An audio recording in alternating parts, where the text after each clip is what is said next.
Up next, we will hear from environmental and climate justice. When we look at systemic racism, there is no way we can have the conversation that we're having this weekend without including the environment and climate justice. So with that being said, I'd like to turn it over to our very competent and able environmental justice chair, Marcus Sibley. Good morning, everyone. It is my pleasure to be with you this morning. I am, again, the Environmental and Climate Justice Chairman, New Jersey State Conference, NAACP. Thank you so much for being tuned in to our virtual convention this weekend. The environment is everything. So we need everyone to really pay attention, because you're going to get a presentation from members of the committee, but in actuality, everybody needs to be on my committee, because the environment impacts every single part of our life every single day. So just a quick overview of our presentation. You're going to meet our subcommittee chairs. Our committee is divided into subcommittees because environment is huge. So we have a subcommittee chair. His name is Keith Voos. He's from the Metuchen Edison branch. We have a subcommittee chair, Diane Hawkins, who's from the New Brunswick area branch. I'm from the Southern Burlington County branch as the chair, and our last subcommittee chair, legislation and advocacy, Mr. Alex Bland. He isn't going to be on because we need someone else to do the tech, and two members of the tech team are already going to be on this panel. So Alex is going to be running the tech. So we're very, very excited about today, and we're going to go into it. What the first thing we need to do, we need to be very clear about what environmental justice is. So my subcommittee chairs are going to explain it a little bit further, but let's just paint a picture. Every single day we're outside or we're complaining about police brutality, and we're complaining about how the police are treating our young people. And we talk about the school to prison pipeline. So how our children are made the focus, and then our children are then disrespected and then put into the criminal justice system much earlier than anyone else. And then it becomes like a pipeline from school to prison. And we know that, and we put a lot of attention and focus on that process. But what we don't really understand is pollution plays a huge role in this situation, because what people don't know, the pollution, the air that we breathe in, the food that we eat that's grown in contaminated ground, the water we drink that comes from contaminated water, those things impact processes in our bodies and our brains. So not only are the things like asthma and cancer and respiratory issues that have been leading to COVID. We had our COVID presentation yesterday. So not only are the environmental impacts impacting our health, which complicates our breathing and makes us more susceptible to viruses like COVID. Not only that, pollution also impacts our ability to process information, because it impacts the ability to pay attention, the ability to retain information, behavioral disorders. All these things have been connected to pollution. So now add that to the equation. If our young people are coming from environments that have all these different polluting industries, and the air is polluted, the water is polluted, all these things are impacting their ability to learn, ability to pay attention, the ability to be the best that they can be. When they act out because they're not getting the lesson, then they get in trouble, and then the process starts. So while we're putting all the attention on the symptom, the cause is going unaddressed, and the cause is the pollution. And who's responsible for the pollution? The polluting industries. But you know who's also responsible? The elected officials who keep allowing these permits, because anything that happens in your town, it has to be approved. So the polluting facilities have to go before a board, whether it's a council meeting or planning board, and they have to present their case, and then it has to be voted on. So every single thing that's in your community, your council had to vote on. So this is why our committee is very much into politics. We're very much involved in that process, because we have to hold our elected officials accountable, because we can't hold the polluting industries accountable like we want to. So with that being said, this is absolutely why it is so important for us all to be involved in this fight. And this is also why, for this presentation, we have brought in the DEP. And for people who know DEP, that's your New Jersey Department of Environmental Protection. We have a representative from the DEP, which is Miss Olivia Glenn, because we want to have a conversation, because there's things that we can't do. We're not in charge. We can fight all day, but the oversight and the consequences and the transparency has to be provided by our governing agencies. Our governing agencies, our Department of Environmental Protection, our Board of Public Utilities, our Governor's Office, our EPA, our Federal Regulatory Council. There's so many different agencies that are involved in environmental justice. Everybody's getting money. Everybody's at the table, but we still have the same issues happening in our community. So this is why something like this convention is so important, because it can't just be a few of us at the table. Right. It can't. So last, maybe a week and a half ago, I was on a virtual town hall, and I was one of the speakers with the congressman, and we were speaking about the environment, environmental justice, and we were speaking about the Build Back Better plan. And for people who on the convention yesterday, our convention keynote was an attorney in Kechi Taifa, and she spoke about making a case for reparations. So on this town hall last week, a week and a half ago, I said, we're talking about the Build Back Better plan. The Build Back Better plan to me sounds like reparations. And everybody gets quiet. But we have to be honest about that.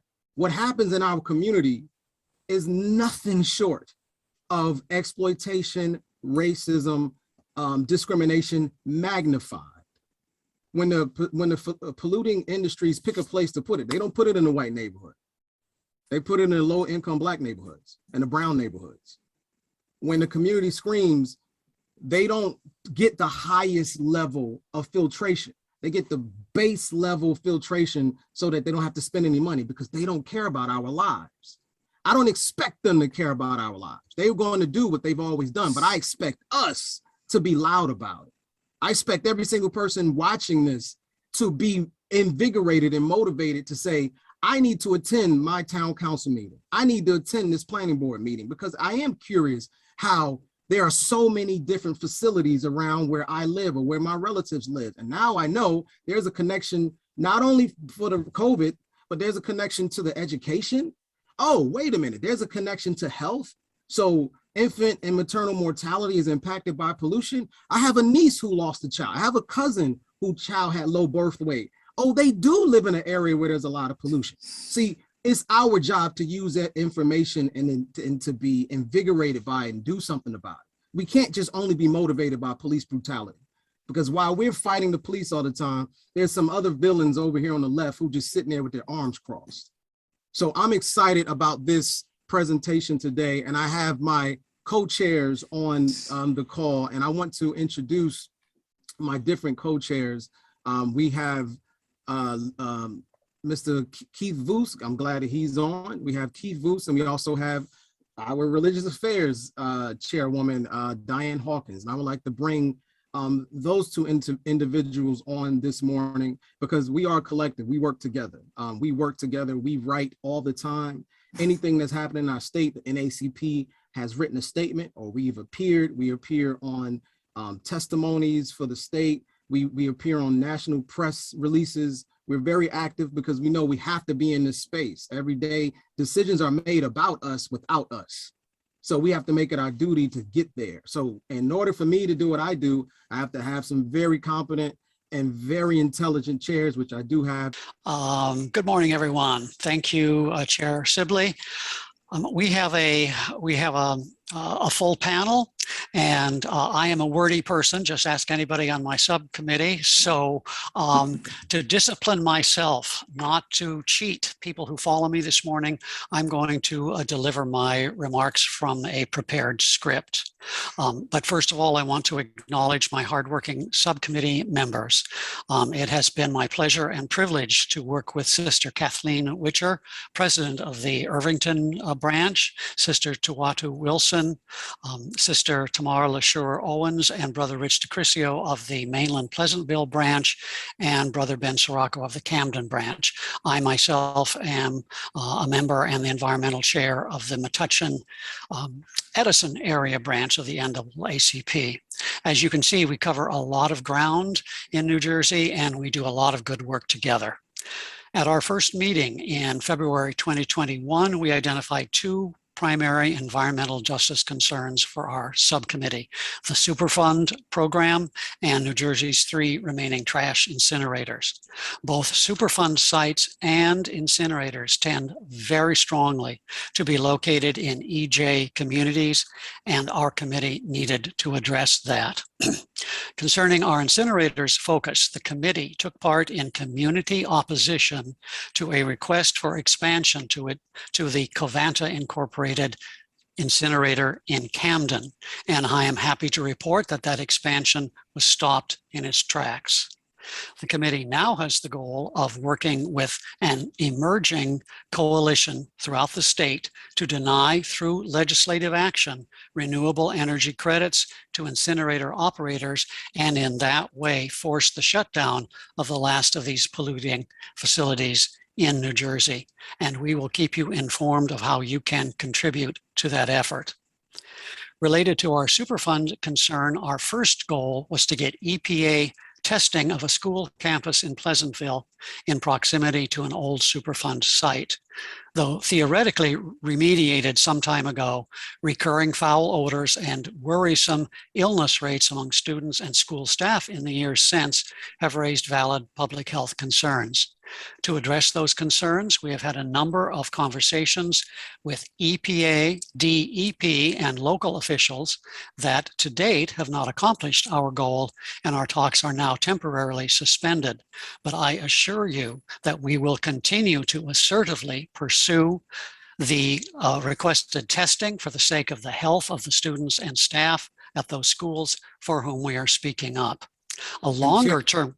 And Chair Vuz, in interest of time, could you, because we can definitely send out information about our projects, and we will have a report, but I just want to educate people on, and you have maybe 2 minutes here, on what your committee focuses on, like what HEAP stands for, so that people can know offhand exactly the area that your committee works with. Well, because we are the Environmental and Climate Justice Committee, we are looking at issues and concerns that affect those communities. And that's why we identified Superfunds as an issue, because those Superfund sites don't get put in Bernardsville and Summit and places like that. They get put in EJ communities, and that has to be addressed.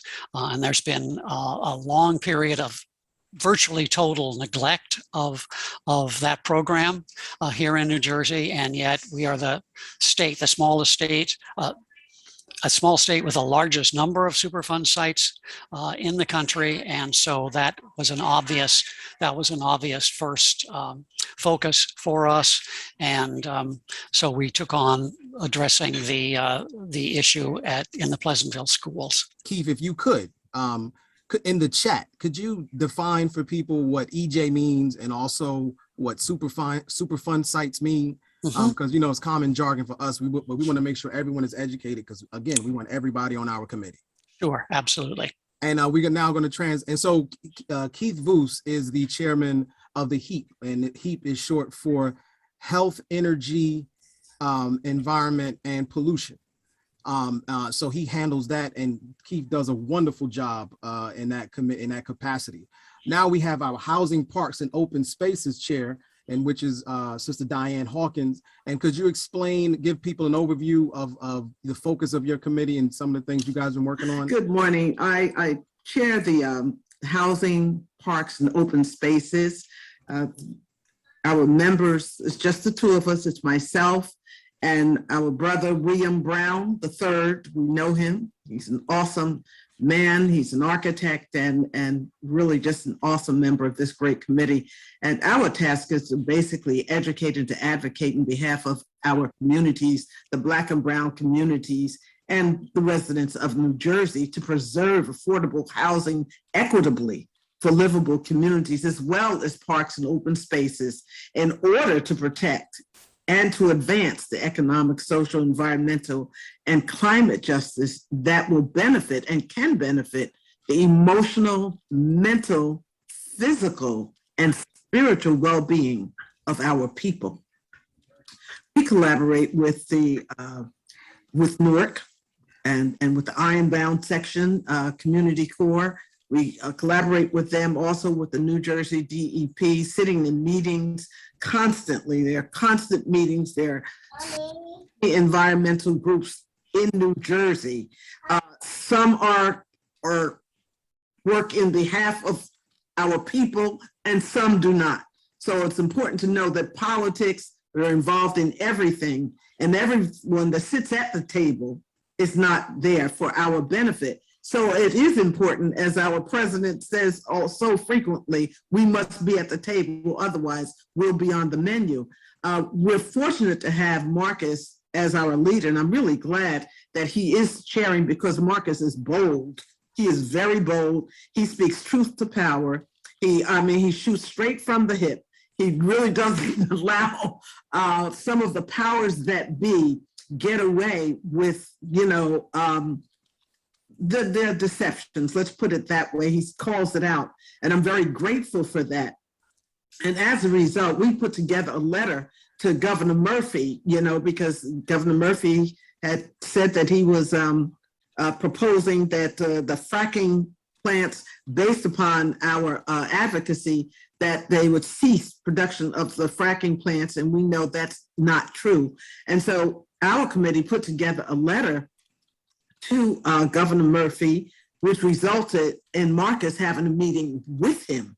And so just to really challenge him to work for the betterment of our communities.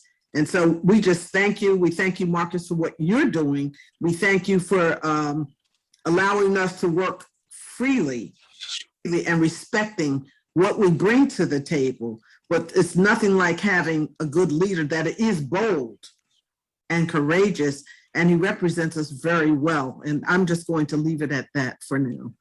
Thank you, Marcus. Well, thank you for those kind words. This is a collective. It is. It's not something that one person can do, and I try to make it very clear, no matter if I'm sitting with the governor or sitting with a congressman. I represent the NAACP. I'm all about my people, and I can't do it without my committee. So I'm very grateful, and shout out to all of our committee members.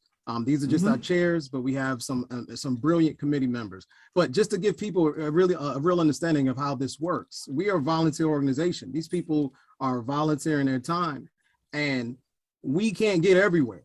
This is why this presentation is also jointly a plea to get more assistance, because we need you at your own tables in your own towns. We do the best we can, but I can tell you, all across this state, it's the exact same thing. It's the exact same dog and pony show all the time. It's always gonna be a few people speaking for everyone, but never having those people's best interests in mind. And that's the job. Like, this is the part we can't get away from. Pollution is a part of their job. Disenfranchisement is a part of their job. Restricting education is a part of their job. Their job is to keep, for capitalism to work, for racism to work, for white supremacy to work, there has to be a control of the people. So I don't get mad at people for doing their job, but I get mad at us for not doing our job. Our job is to fight those things. Our job is not to be silent about those things. These things are impacting every single part of our lives. The water we drink, the air we breathe, the food we eat, because it's grown in the same contaminated soil. So anytime a new project comes to your town, if you ignore that notification, or if you see a post and you bypass it and you don't go and speak up on your own behalf, that makes you complicit in this process. That's what my committee tries to get across. We don't want you to be complicit in your own wrong and harm. So to move on to the next segment, we had a great conversation with the Deputy Commissioner of the Environmental and Social Equity Division of the New Jersey Department of Environmental Protection. This is Miss Olivia Glenn. She's an absolute star.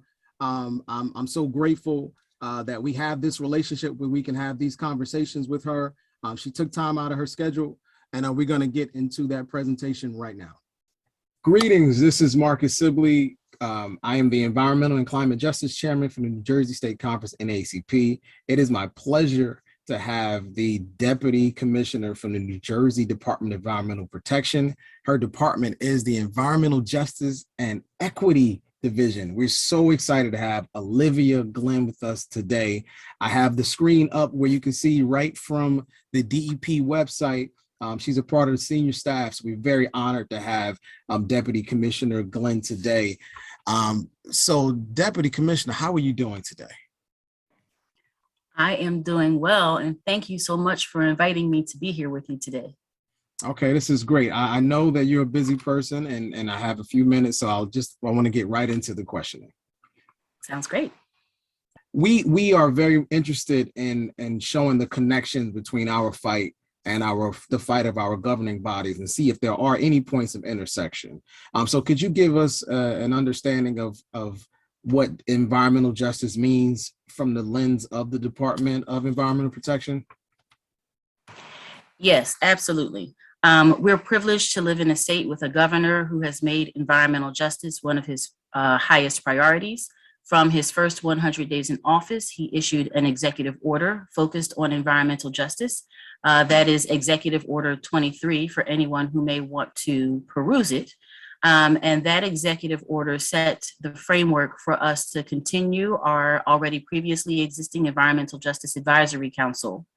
It also directed the establishment of an Environmental Justice Interagency Council to foster a greater engagement across all state departments and agencies and working collaboratively to further environmental justice efforts. And finally, that executive order directed the Department of Environmental Protection to create a guidance document that would just pretty much marshal the shared process that we were going to take as all of state government to further environmental justice for our communities. As a complement to that executive order, a year ago to this very day, this very weekend, on September 18th of last year, Governor Murphy signed the nation's first environmental justice law. And in that law, it gives us the opportunity to look at certain classes of permits and facilities that come into the department, and gives us the ability to deny or put conditions on certain types of permits based on communities being overburdened. So from our analysis, we've identified portions of 331 municipalities in the state that have overburdened communities within their borders. And I can share that in the chat. I'm sure that everyone can probably see that pop up. And so I'm going to put it here so everyone can see the suite of resources that we have on our page. So that's our Office of Environmental Justice website. And on that page, you will find the overburdened communities map. So you can literally see if you live within the boundaries of an overburdened community. So in speaking directly to how do we define environmental justice, for the work that we do, we certainly adopt the definition that has been in place with the U.S. Environmental Protection Agency for several dozen years now. And just simply stated, that definition is, and I quote, the fair treatment and meaningful involvement of all people, regardless of race, color, national origin, or income, with respect to the development, implementation, and enforcement of environmental laws, regulations, and policies.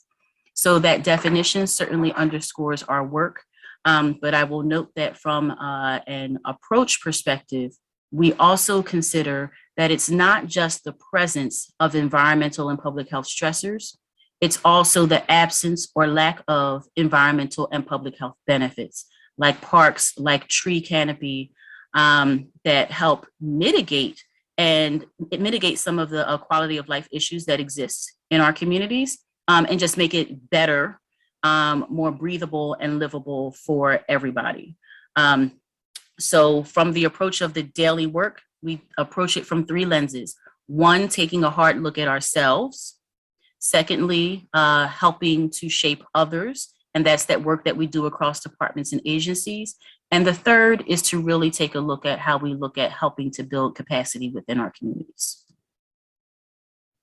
Okay, and that's wonderful, and we're glad that you guys have really defined what the work is, so that there's no confusion, there's no curiosity. It's in your framework, what the approach is. So the next question would be, because our constituents, we often feel like polluting agencies, polluting industries, they do what they want because they know they can do what they want. And we were always curious about, from a regulatory standpoint, what types of initiatives are in the work to make sure that like the consequences can actually be meaningful, and that the regulations actually deter behavior. Because like when people violate in this particular field, people are hurt. Like it affects your health when people are consistently violating whatever the statutes are. So what's DEP's stance moving forward with increasing regulations or better enforcement to deter behavior? Yeah, that's a great question. And for the sake of our listening audience, this very question is how you and I got to really know each other over the past year that I've been in this particular role. Because when the law was passed a year ago, it didn't go into effect immediately. The law does not go into effect until there are rules adopted. So it goes from the process of having the governor sign a law to then figuring out, how do you take this law and figure out how do you implement it in a day-to-day function? And that's what a rulemaking process does. So from October until June, for 8 months, we had stakeholder meetings, public stakeholder meetings, that even in the pandemic, we held the meetings over Zoom. And we have the recordings of all those meetings on our Office of Environmental Justice website for anyone who wants to see the different topics that we hit. And they want to just know where things are. They can get a really good sense there. We just finished that rulemaking public engagement process in June, and we have a rulemaking team in the department that is going through the granular work of spelling out what does that actually look like to step up what we already do from an environmental regulation perspective. And those rules will be presented to the public. We anticipate sometime this fall. Okay. And once they're issued in the fall in the New Jersey Register, the public will then be able to engage with us on what the content of those rules are. So we welcome continued feedback at the point in time that those rules are presented in the Register to help us get the best possible outcome to serve our overburdened communities.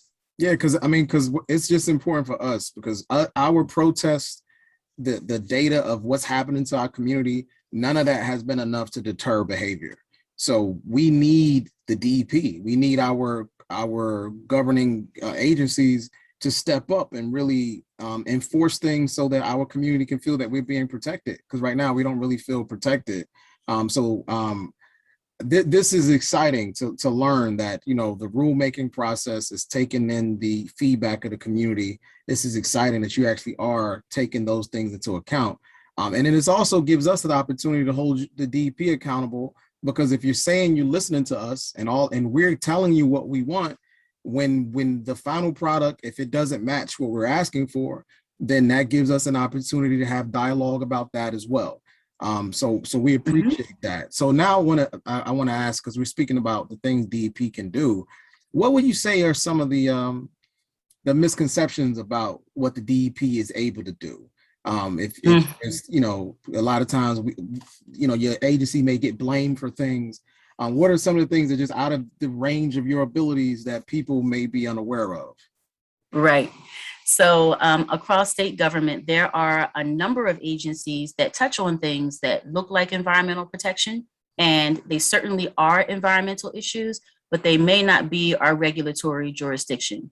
So for example, a matter might be handled by the Department of Health or the Department of Community Affairs or Department of Transportation. Department of Education, Board of Public Utilities, and a whole suite of others. So we do have a specific lane of regulations and management that we are responsible for ourselves directly. But, you know, even if something comes to our department that isn't us, I'm hopeful that, you know, we're all collectively a resource to help point people in the right direction.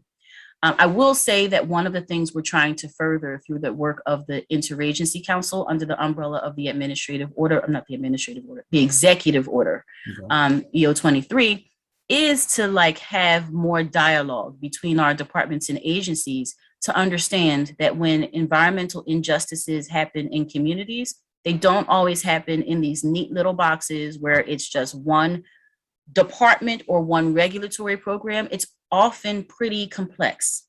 And so we have to be prepared to respond in kind to the way that it is experienced on the ground.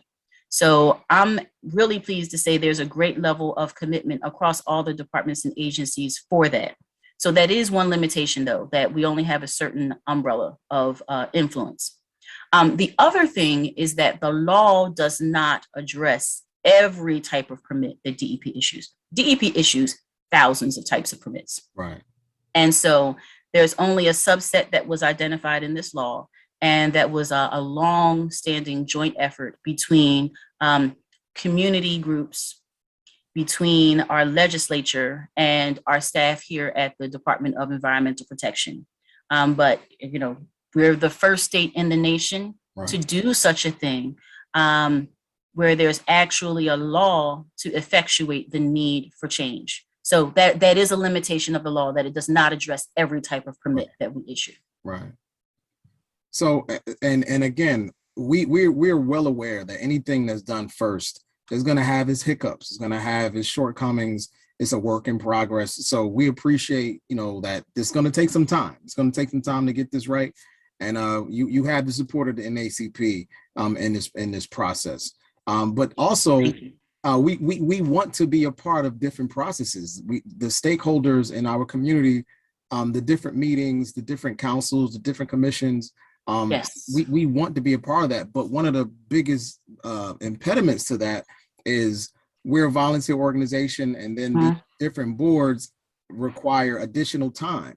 So what we're curious about, bless you, is are you able? We would like to see these boards diversified further.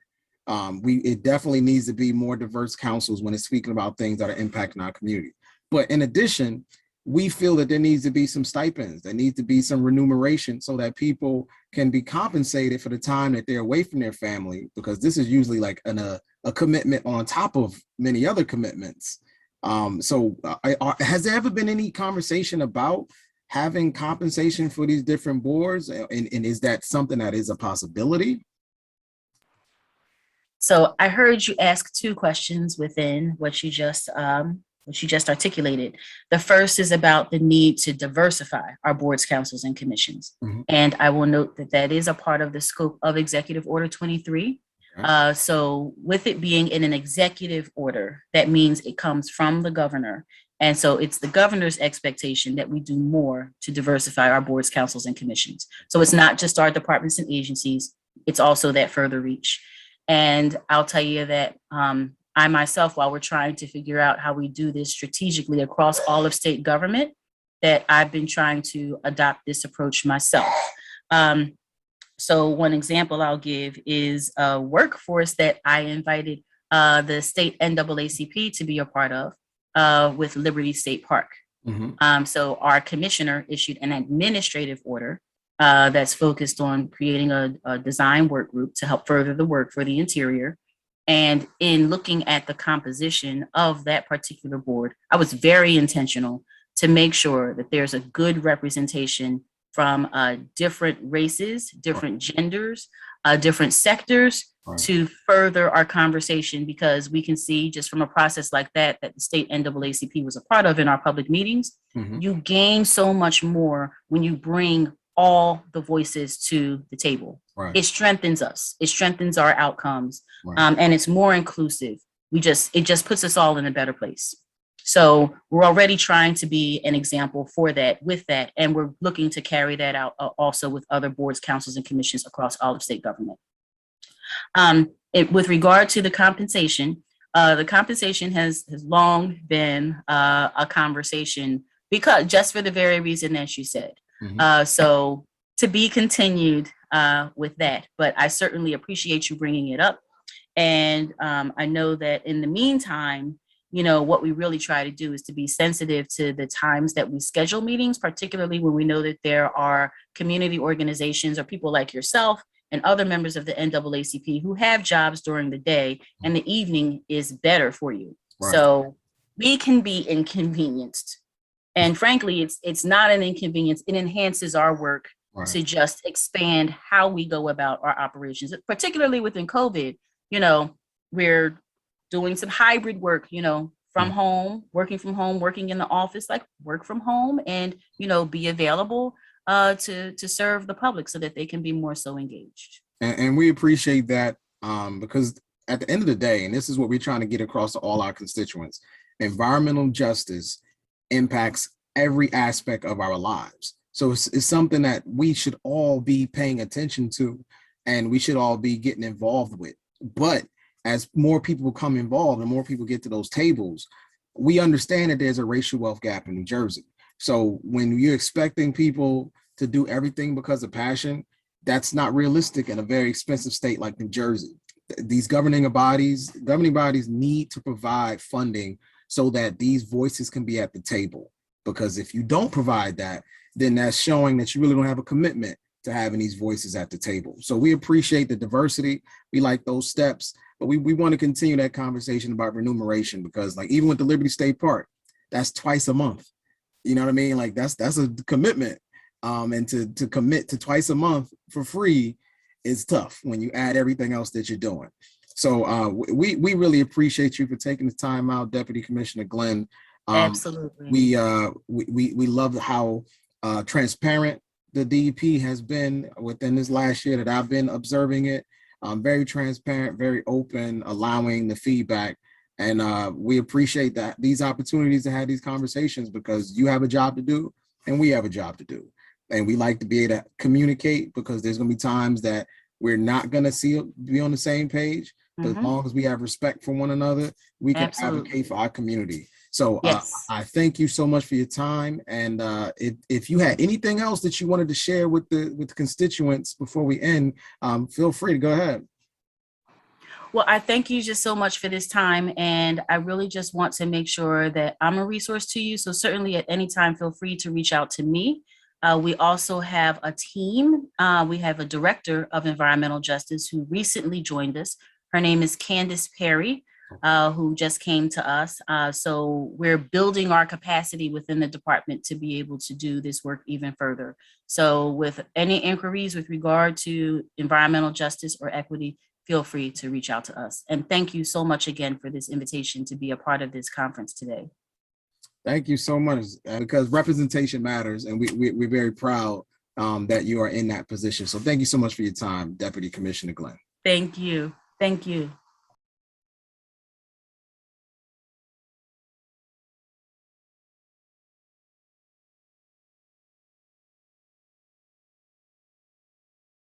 Again, we thank Deputy Commissioner Olivia Glenn for taking the time out with us. It's important for us to have those relationships. We need to be in direct communication with our governing bodies to have information and also be invited to those tables. So we thank her so much.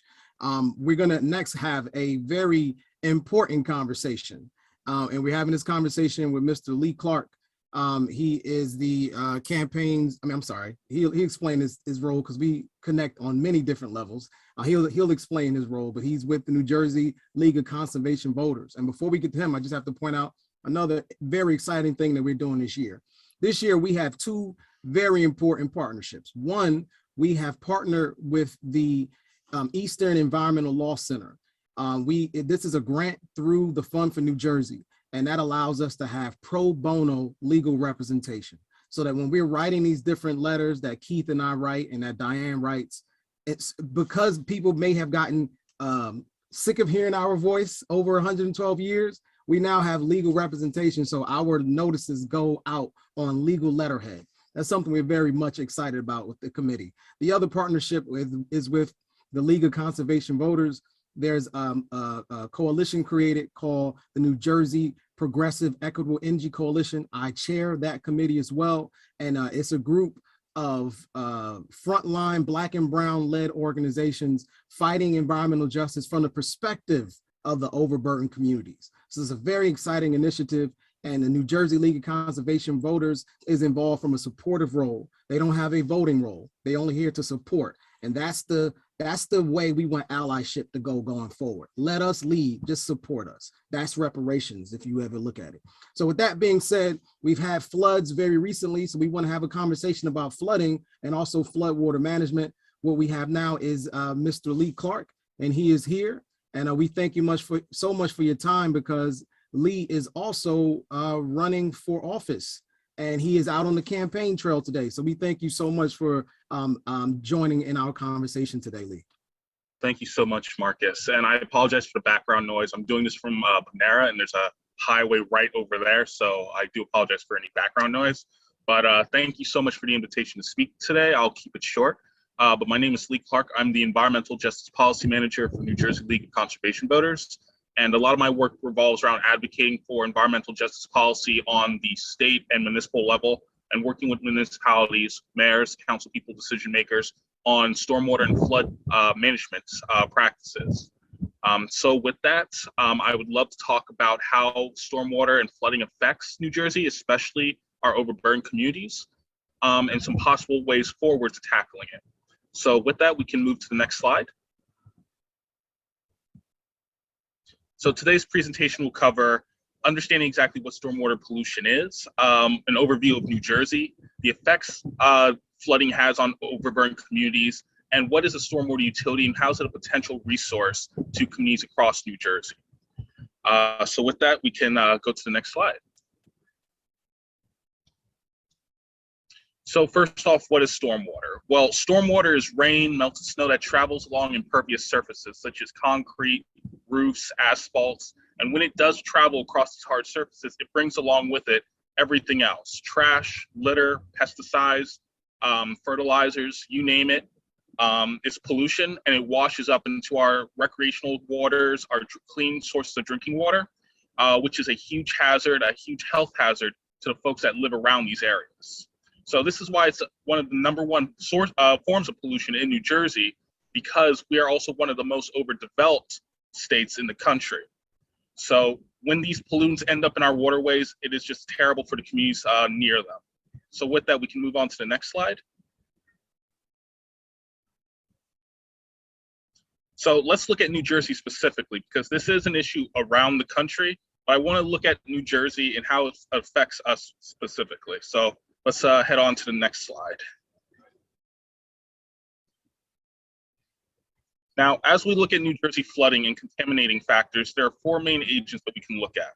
First of all, New Jersey has 210 permitted outflows. These are sources where our sewage water and our rainwater mix together, and in extreme rainfalls mix and overflow.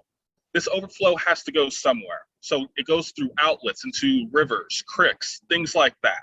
And we'll go into more detail exactly what this means and who it affects. Number 2, we're a coastal state. As you may know, because we're right along the ocean, we're experiencing the highest levels of sea level rise that are affecting our coastal residents and communities in a terrible, terrible way.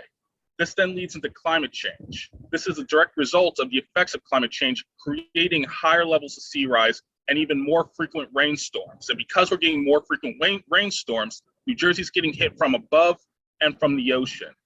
Then that leads into the next aspect, an aged out water system. Because New Jersey is one of the oldest states in the country, we also have one of the oldest water infrastructures in the country. An infrastructure that's not only crumbling, but was unprepared to deal with the rising effects of climate change and all the water that it brings. And with that, we see more extreme forms of stormwater and flooding happening. So as we're talking about this, let's go into the next slide to get a better understanding of exactly what we're looking at here. So as we talked about outflows, CSOs, combined sewage outflows, These are everywhere affecting communities. And right here, you'll see one map of the northern areas of where you'll find all the outflows. Right here, you'll see that they're all affecting communities of color. They're all in communities of color and low-income communities. And because of this, we see a large number of stormwater, a mix of stormwater, sewage water going into recreational areas, waters, what could be clean sources of water, and affecting these communities. This takes a lot away from their communities, whether it's economic, health, ecotourism. It has massive effects on the folks that live around these CSOs. And then we can go to the next slide. And we'll see an additional map that shows the location of more CSO communities in central and southern New Jersey. You'll see a huge accumulation in Camden and even one in Trenton. Again, many of these CSO communities are low-income communities and communities of color, and has a terrible impacts on the folks that live there. So with that, why exactly is it aligned like this? Why exactly are these communities placed in these areas that are no good for their health or their economics or their future generations? Well, let's look at the next slide. Because redlining, unfortunately, redlining has a direct impact to the effect climate change has on communities of color and low-income communities. And quite honestly, because of redlining, which we'll go into more detail about and look at exactly how it affects these communities, increases the symptoms of climate change. So all communities in New Jersey, let's just keep it to New Jersey, are feeling the effects of climate change and its symptoms. But communities of color and low-income communities are getting it the worst because they're in locations built on infrastructure to handle the extra rain, the extra heat that's coming from it. And we're seeing the effects on the residents that are living in these areas. So we can now head to the next slide. So let's look at redlining from the United States. How did it come about? It was formed in the 1930s. Many low-income communities and communities of color throughout the United States were drawn up based on mortgage lending practices by banks. Many of these communities were placed in undesirable areas. They were placed in flood-prone areas, next to major roads, highways, and transportation areas, next to major factories and industrial areas, and also in some of the oldest parts of the city, usually the downtown areas, where stormwater and flooding flows freely and has the oldest infrastructure of a municipality or a city, because the downtown area tends to be the first constructed area of a town. And then as it grows out, you start to see different populations living on the outskirts of the town where it has newer infrastructure. So because of many of these aspects, that's why you see so many communities of color experiencing the highest levels of flooding. Why it's so much more prone to flooding and stormwater, because they're literally in the most undesirable areas in their municipalities. And now let's take a closer look on how this relates to New Jersey on the next slide. So ironically, New Jersey is one of the most racially and ethnic diverse states in the country. It's also one of the most segregated when it comes to housing. And right here, this is a map that shows exactly how the housing groups work or are formed. And you'll find that 20% of New Jersey towns are at least 90% white, with 3/4 of residents and 60% of municipalities are white. So you're seeing a huge concentration based off of racial and ethnic identity on housing lines. And because of this, you also see higher rates of flooding due to lack of green infrastructure, old water sewage infrastructure in communities of color as well. And this map perfectly shows the high concentration here in New Jersey.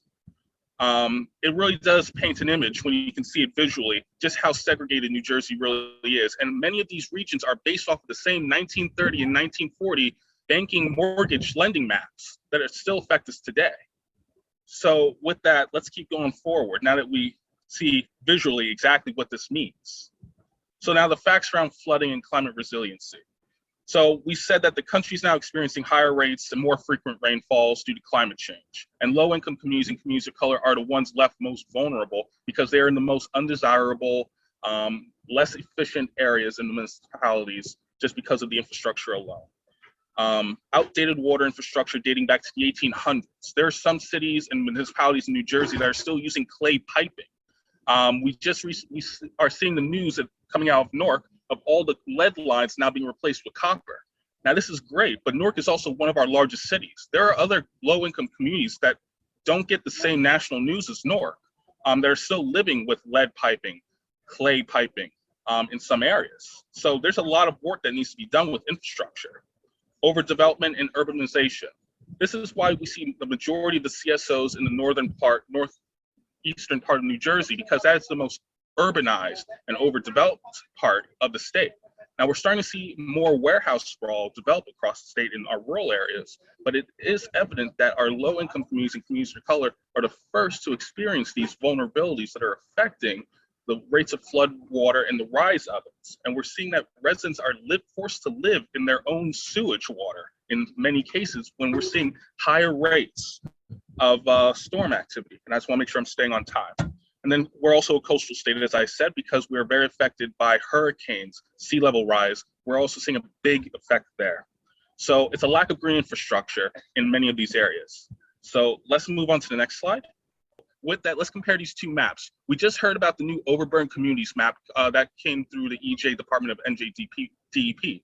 I would love to compare that to the map that shows current open space and green space here in New Jersey. And as you can see, the biggest amounts of green space avoid the biggest amount of overburden communities, which show the higher levels of impervious surfaces that contribute to higher levels of flooding and stormwater. Right here, you can see a systematic problem of where there's two contrasts between where our open spaces and our urban areas are. So let's head to the next slide. So what can we do about it? Well, one resource that we can use are stormwater utilities. Essentially, stormwater utility is a sustainable and permanent funding for green infrastructure and other means of flood management to help communities combat the highest levels of flooding and stormwater pollution. Here you can see the details of how average pricing breaks down, but let's move to the next slide. These are all the things that a stormwater utility can fund. And as you can see, infrastructure is the biggest thing. It's the most expensive thing for communities. So when you create a stormwater utility and municipalities can voluntarily enter into these, you can now address the biggest root problems, the systemic issues, which is infrastructure, and make these flood-prone communities less flood-prone. You can make them far more resilient, far more sustainable, and you can improve the health and economics of these communities of color and low-income communities by simply introducing a stormwater utility. Last slide. And for those of y'all that are interested in learning more about stormwater utilities, how they're, the financials behind it, how municipalities can use them, how nonprofits can use them, New Jersey Future has an amazing stormwater utility resource center. Very interactive. I use it all the time. I would highly recommend that if you are a decision maker or municipal leader to venture into this website, and there are everything from case studies to legalities to how you go by step to creating a stormwater utility. And with that, there's only one last slide, and then I'm done. If you're interested in connecting, my name is Lee Clark. I'm the Environmental Justice Policy Manager for New Jersey LCB, and I work with the Flood Defense New Jersey Coalition. Also, I help NJP in a supporting role where I can. So with that, thank you so much for the opportunity to speak. Thank you so much, Lee. I know you have a very busy day, and we appreciate you. Good luck with the campaign.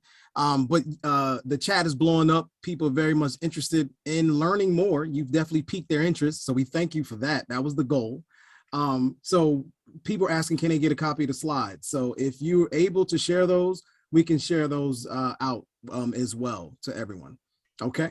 So again, guys, the environment, thank you again so much, Lee. The environment is everything. And you learn even things from flooding and how racism has played a key component in this field. So Lee and I were at a meeting just a few days ago, a very high level meeting in the state. And we were one of 3 Black people in the room. No, I'm sorry, 4 Black people,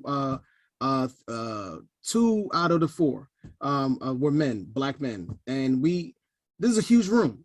So we need to be at this table. Everything you just pointed out, how this is 100% related to racism, 100% related to our community, 100% related to our goals, but we are literally 3 and 4 people at every meeting. We have to change that. So we need everyone to get involved. We need to be at these tables. So with that being said, the next segment that we're going to get into is the us part. We've heard about what's happening to us, and we also have heard about who governs us. But now we need to talk about what our role is, what our contribution is. And for that, I'm going to bring up new member, Rochelle Lee. She is going to speak about community engagement, impact, and accountability. She's a senior fellow with the ELP program. She'll tell you more about that. But this is the most important part of the presentation, because this is where we come into play. We talk about what's happening. We talk about what's happening to us, but there's a role that we play in all of this. And Rochelle is going to bring that to light. So this will be probably the last you hear from me. I'd like to thank everyone that's involved in this situation, the partnerships we continue to build. This is going to be the biggest thing, and we need you to get on it early, because offshore wind, billion-dollar industry, solar, billion-dollar industry. We have to get jobs for our people. We have to be at those tables advocating for jobs for our people, or we're going to be left out again. So this is Marcus Sibley, chairman. I'm going to leave it in the hands of Rochelle Lee. And thank you to my wonderful committee. Let's keep up the great work. Let's keep it going. Hello, everybody. My name is Rochelle Lee. I am, as you said, a senior fellow with the Environmental Leadership Program. I started with them earlier this year. Basically, I go around and I talk about a whole lot of green stuff, about trees, about the environment, not just simply, if I can say, things that are changing, but what we can change ourselves. I'm a sole believer that, you know, anything can be changed if it's faced. So to get right to it, a little bit to give you a little background about what I do in terms of informing people and educating people about how these different toxins and things that are emitted from the incinerators and so on and so forth affect a lot of Black communities. And as you can see, I have things up there that have been really affecting us the most, such as COVID-19, cancer, autism, which actually affects my son. It's a personal thing for me. So asthma and mercury exposure, a lot of these things actually affect us in ways that we don't even always recognize until it's too late. So it's important that we become more and more informed about the things that are happening in our communities, things that are in our water, things that are in our air. That way we can make a difference.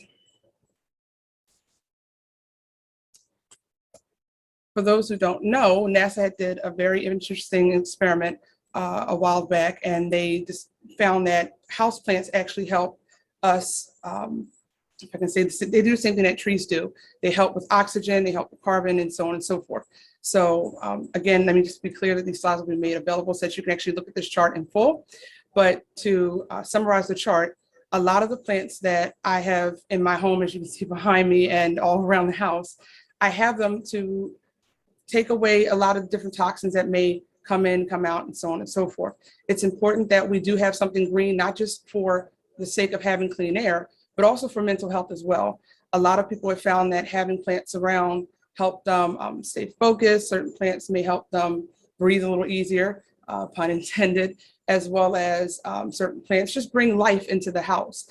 I know for me, have dealt with mold in the house, a lot of these plants actually fight that. They don't always mitigate it, but they can help you fight it and help you identify what might be going on in your home and around your home.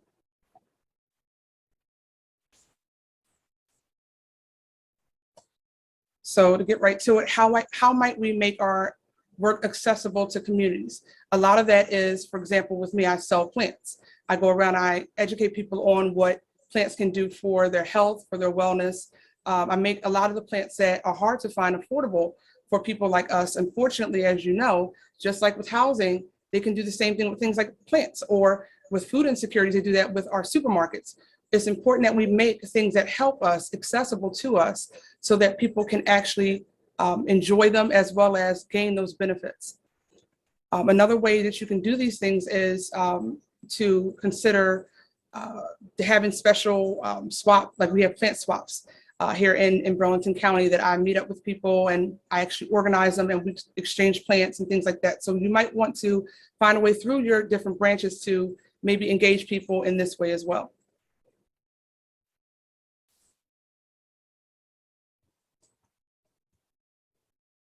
And this is the second to last slide. This is one of the most important slides, at least for me, I believe it's most important. I have a video up that I will also make available. I love what Chris Rock said about how relationships are. He said, 1, stop competing, and 2, you're here to serve. We have to remember these things when we go back into our communities and we're asking for people to get involved. We're not supposed to be competing. We're supposed to be helping each other. We're supposed to be uplifting each other. We're here to serve each other. And if we can remember those things, then we can actually get things done in our communities versus working against each other and nothing gets done at all. These things can be done through things such as MOUs, sustainability ordinances. All these things are there, and they're tools to be used to bring people together to discuss the things that need to be done and actually have them in writing so they can actually get them done.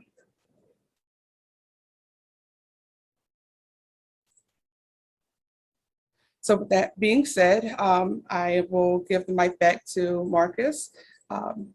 If anybody has any questions, please feel free to put them in the chat. You can also find me obviously on Facebook and on Instagram. You can always ask me something there, or you can find me via NAACP at Southern Burlington County Branch. Thank you and have a great day. Thank you so much, Rochelle. But what I'm really trying to get across, and this is where I need you, because you told us about plants. Now, how do we use the plants? Why do we need the plants? You pointed out a way that we can help fight what's happening. We can complain about what's happening all day, but we can make incremental steps to make us be able to handle what's happening. So one step is getting plants in your home. And then there's resources, and we need to support Black-owned florists and plant companies so that we can have this resource in our community. Could you give us some other tips? Let's be real. This is our convention. Let's be real, speaking to each other. What are some other things that we can do to mitigate? And we have 2 minutes left. What are some things that we can do to mitigate some of the things that's happening in our community? Another thing is an air filtration system. I know people, you can have your own home air purifiers. Those are maybe less than $100, but it's a good investment because we know these things are out there. It's not a secret. These people poison us. So we need to do, instead of complaining, we have to fight for ourselves. So air filtration, come on, chairs, talk to me. Let's get one of the other things that you can actually do is, and this is why I love plants, because not only are they pretty, but they also act as air purifiers. They act the same way that trees do, in and out, right? And they simply take away all of those bad things that we might smell or those bad things that might make us feel bad. And for me, what I've learned that all these different toxins that actually come in from like air sprays that we may have, perfumes, for example, candles, things that we use every day that we don't even think about, they take those toxins away. And I think that it's important that we mention those spotted lanternflies, for example. The fact that they're eating our trees is major because those trees provide us with oxygen, and the more trees they eat, the less oxygen that we'll be able to have. So you might want to consider putting a plant in your home when you have that kind of situation happening. And I know that they were horrible around here. They tore up my herbs. And to mention that as well with our community gardens, for example, to fight for greenhouses as well in those green spaces, not just to get a community garden. We need the proper things to protect our gardens from things like the spotted lanternflies. And I think that if we get more familiar with the importance of having not just a garden, but greenhouses, having our own little greenhouses in our homes, it really makes a big difference.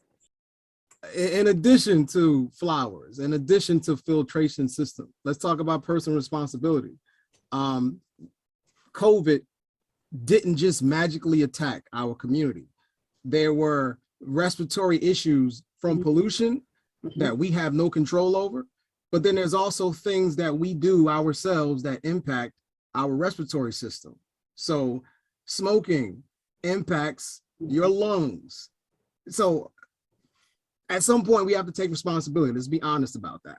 We have to be real. Not only are cigarettes expensive, so it's affecting the racial wealth gap, because if you smoke a cigarettes every day, those expensive packs, but it's affecting your lungs so that when an outside agent like a virus gets in, it's going to attack you differently than a non-smoker. So we're not saying that you don't have reasons for smoking. We're just saying smoking makes you susceptible to things like viruses, and that's why we lost so many people from our community, not only because of that. Of course, there's other reasons, but it's a contributing factor. And we have to be honest about the contributing factors when we're talking about the environment. So steps we can take right now. We can put plants in our house. We can get an air filtration, air purifying system in our house. We can do that. We can do things like anytime we cook, and if you still have gas in your home and you don't have electric stove, you have gas, you can turn the air vent on anytime, not just when you see smoke, anytime you cook. anytime you turn on a faucet, you need to let it run for about 30 seconds or so, right? Yeah, about 30 seconds. Anytime you're about to brush your teeth, whatever, let it run for about 30 seconds. Chair Voos, let's get some more tips for the people. Anything that we can do to help mitigate what is happening in our communities, because it is happening. We're not going to stop it, but we can fight it the best we can. You have any tips too, Keith? Well, I just, this relates very, very closely to what Sister Lee has said, but get some folks from your neighborhood together and go to your municipal government body and get them to start a tree planting program. The more trees, the better. Trees are just miraculous in what they do for us, but most it'll require a municipal program, and so go to your board meetings month after month after month after month and bug those people until they start planting trees in your neighborhood. Thank you, Keith. 100%. What you need to do about this issue and about every single issue in your community is go to your council meetings and demand what helps your community. So as the environmental justice, our job is absolutely tell you to go and advocate about the different community projects, advocate to stop polluting facilities coming to your neighborhood. Yes, that's the standard, but you need to be there for everything else too. We all represent, is all interconnected. White supremacy, racism is all connected. And you'll see a running theme through every single presentation that has happened this weekend. So the Environmental and Climate Justice Committee appreciates everyone who is involved and everyone who will become involved, and understand that our committee, we're about business. That's another thing to be honest with you about. We're about business. If you're not about business, don't even email us. If you're about drama, don't email us. But if you want to fix this planet while we have it and make it better for everyone else, come down to Environmental and Climate Justice Committee. Come on down. So we thank you so much for your time.